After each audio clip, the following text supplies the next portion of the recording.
India की #1 choice Bharat matrimony. नहीं, लेकिन सर जब पुतिन ये कहते हैं कि मेरा कोई इरादा नहीं है कि मैं यूरोप के साथ युद्ध लड़ूं, और वो बार बार इसको साफ करते हैं कि यूरोप के साथ युद्ध लड़ना मेरा मकसद नहीं है, बिल्कुल। लेकिन क्या उसके बावजूद यही होने वाला है? नहीं, मुझे नहीं लगता है सुमेरा जी जंग नहीं होगा यूरोप के साथ, क्योंकि यूरोप के पास आज की तारीख में जितना यूक्रेन एम्यूनेशन खर्च कर रहा है उतना वो उसको देने की काबिलियत नहीं रख रहे हैं। अमेरिका भी नहीं कर पा रहा है। एक और बड़ी खबर आ रही है, बता देते हैं कि पुतिन क्या कुछ कह रहे हैं, वो लगातार बता रहे हैं अपने दर्शकों को। इनकी प्रेस कॉन्फ्रेंस से आ रही ब्रेकिंग न्यूज इस वक्त की जो बड़ी खबर है वो ये कि उन्होंने कहा कि पश्चिम देशों से लोग वापस आ रहे हैं, रूस और नेटो के बीच टकराव बढ़ा है।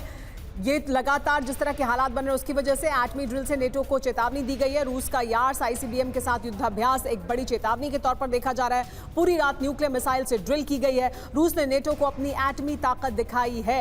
तो लगातार रूस और नेटो के बीच तनाव बढ़ता जा रहा है। कैसे अपनी जो न्यूक्लियर ताकत है वो प्रदर्शित कर रहा है रूस, और उसको एक वार्निंग के तौर पर, एक चेतावनी के तौर पर देखा जा रहा है नेटो के देशों के लिए। तो पुतिन का ऑपरेशन यार्स दरअसल क्या है और इससे मकसद क्या हासिल हो रहा है उनको, क्या वो हासिल करना चाहते हैं, ये आपको बता देते हैं। पुतिन का ऑपरेशन यार्स, बड़ी बात यह है कि पुतिन ने बड़े स्तर पर युद्ध की तैयारी शुरू की है। नेटो से टेंशन के बीच आईसीबीएम यार्स से एक बड़ी ड्रिल की गई है। साइबेरिया में न्यूक्लियर मिसाइल से युद्धाभ्यास किया गया है। रूस ने आईसीबीएम यार्स को तैनात कर दिया है।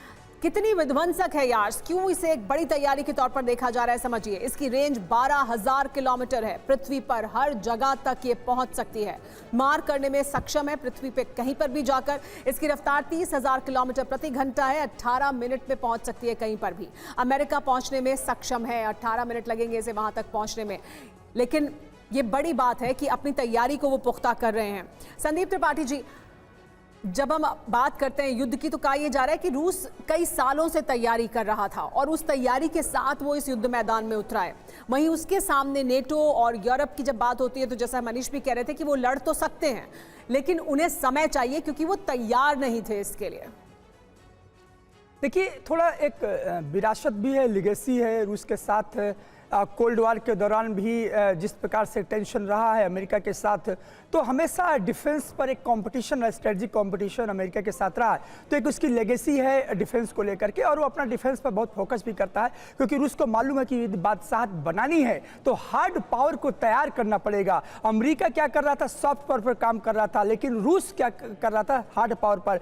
यानी कि दुनिया में अपनी मौजूदगी तय करनी है तो पहले अपनी क्षमता को तैयार करना पड़ेगा। और यही कारण है कि आज किसी भी तरीके की धमकी, चाहे नेटो के 32 कंट्री हो या अमेरिका हो, कोई भी हो, आज पुतिन पर कोई असर नहीं पड़ता। उसका रीजन ये है कि मैं अभी जब रूस में गया था, देखा था वहां के लोगों में एक तरह से एक सुरक्षा का भाव है, सिक्योरिटी का भाव है, क्योंकि उनके सामने एक ऐसा व्यक्ति खड़ा हुआ, एक ऐसा देश ऐसे लीडर के हाथ में है जिसने खंडहर रसा को एक मजबूत रसा तैयार किया था। 2000 का जो टाइम था उस समय रूस टूट चुका था, इकोनॉमिकली, मेंटली, साइकोलॉजिकली, पॉलिटिकली। आज वही रसा है जो 32 देशों के साथ लड़ रहा है। एक और बड़ी खबर आ रही है, पुतिन ने दावा किया कि यूक्रेन सहमत हो गया था और इस्तांबुल समझौतों पर लगभग साइन कर दिए गए थे, लेकिन फिर उन्हें ठुकरा दिया गया। लेकिन अब रूस को ऐसे संकेत मिल रहे हैं कि कीव बातचीत के लिए तैयार है। यह बड़ी बात है जो कही है पुतिन ने कहा कि यूक्रेन इस्तांबुल समझौते पर सहमत था, तभी हस्ताक्षर बस होने ही वाले थे, लेकिन आखिरी समय में उसे ठुकरा दिया गया।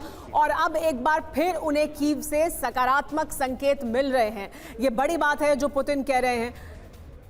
मनीष, ये बड़ी बात है जो पुतिन कह रहे हैं। बिल्कुल, देखिए, जिस वक्त युद्ध की शुरुआत हुई थी और मार्च के पहले हफ्ते में 2022 में, यानी कि आज से करीब 4 साल पहले ऐसा हुआ था जब रूसी सेना, रूसी टैंक कीव में मौजूद थी। उस वक्त रूस और यूक्रेन के बीच इस्तांबुल में बातचीत हुई थी। जेलेंस्की ने कहा ठीक है हम नाटो का मेंबर नहीं बनेंगे, लेकिन एक छोटी सी शर्त है कि आप अपने टैंक वापस ले जाइए। रूस ये मान गया, जैसा पुतिन कई बार ये कह रहे हैं कि हम मान गए, हम अपने टैंक वापस लेकर चले गए। और इसी बीच में एंट्री होती है नायक कम खलनायक की, और वो थे उस वक्त ब्रिटेन के प्रधानमंत्री बोरिस जॉनसन ने जेलेंस्की को मनाया कि आप किसी भी कीमत पर युद्ध विराम नहीं करेंगे, रूस के साथ संधि नहीं करेंगे। और उसके बाद से आप देखिए आज 4 साल हो गए, ये युद्ध कब खत्म होगा किसी को नहीं पता है। और तमाम तरह की डेवलपमेंट। उस वक्त जब टैंक थे कीव में मौजूद, तब मैं कीव में मौजूद थी, और तब जब बोरिस जॉनसन कीव आए थे जेलेंस्की से मुलाकात करने के लिए, तब भी मैं कीव में मौजूद थी, और हमने इसको तमाम जगह से रिपोर्ट किया था उस वक्त TV9 भारतवर्ष ने।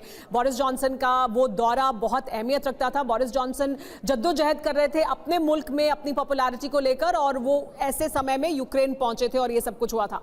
अब लेकिन जब वो ये कह रहे हैं मनीष कि हमें सकारात्मक संकेत मिल रहे हैं कीव से, तो क्या वाकई वो सकारात्मक संकेत मिल रहे हैं? क्योंकि अभी भी तो तमाम यूरोपियन देश, अभी भी तो ये तमाम देश खड़े हुए हैं और कह रहे हैं जेलेंस्की को कि नहीं, आप नहीं झुकी है, आप नहीं तैयार हुई है।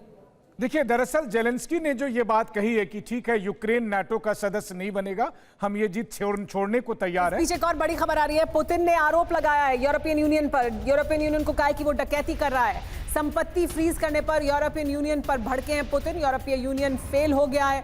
ईयू को पता है नतीजे अच्छे नहीं होंगे, क्योंकि जो रूस की संपत्ति है उसको फ्रीज करने की बात लगातार की, उसको फ्रीज किया गया है। और अब ये बात हो रही है जिसको जेलेंस्की ने जो प्रपोजल सामने रखा था कि उस पैसे से उनको फंड किया जाए, उनको हथियार खरीदने के लिए वो पैसे दिए जाएं, वो जो रूस की संपत्ति है फ्रीज कर। इसको लेकर कहा है पुतिन ने कि ये डकैती है। लेकिन क्या इसके बारे में वो कुछ कर सकते हैं, ये है बड़ा सवाल। लेकिन यूरोपियन यूनियन को इसके पीछे नतीजे अच्छे नहीं होंगे, ये चेतावनी भी दी है पुतिन ने उनकी, यानी रूस की संपत्तियों को जो यूरोपियन यूनियन में है जिन्हें फ्रीज किया गया था। मनीष, लेकिन क्या इसमें कुछ और ज्यादा कर सकते हैं पुतिन सिवाय ये कहने के कि इसके नतीजे अच्छे नहीं होंगे? देखिए, दरअसल ये एक बहुत ही दिलचस्प मामला है और पूरी दुनिया की राजनीति से जुड़ा हुआ कि रूस के जो एसेट्स थे लगभग $300 बिलियन से ज़्यादा का यूरोप में, यूरोप कह रहा है कि हम उसे अपने कब्जे में ले लेंगे और हम उसे यूक्रेन को दे देंगे। हालांकि उसको लेकर यूरोप के देशों में काफ़ी अंतर्विरोध है। उनका कहना है कि ये गैरकानूनी होगा और फिर उसकी वजह से हमें नुकसान होगा, पहली बात। दूसरी बात है कि रूस ने कहा कि अगर ऐसा है तो फिर पश्चिमी देशों की कंपनियों के जो पैसे रूस में हैं फिर हम उसको जब्त कर लेंगे। तो ये एक तरह से तो पहले एसेट्स के बदले में एसेट्स लेने की बात है।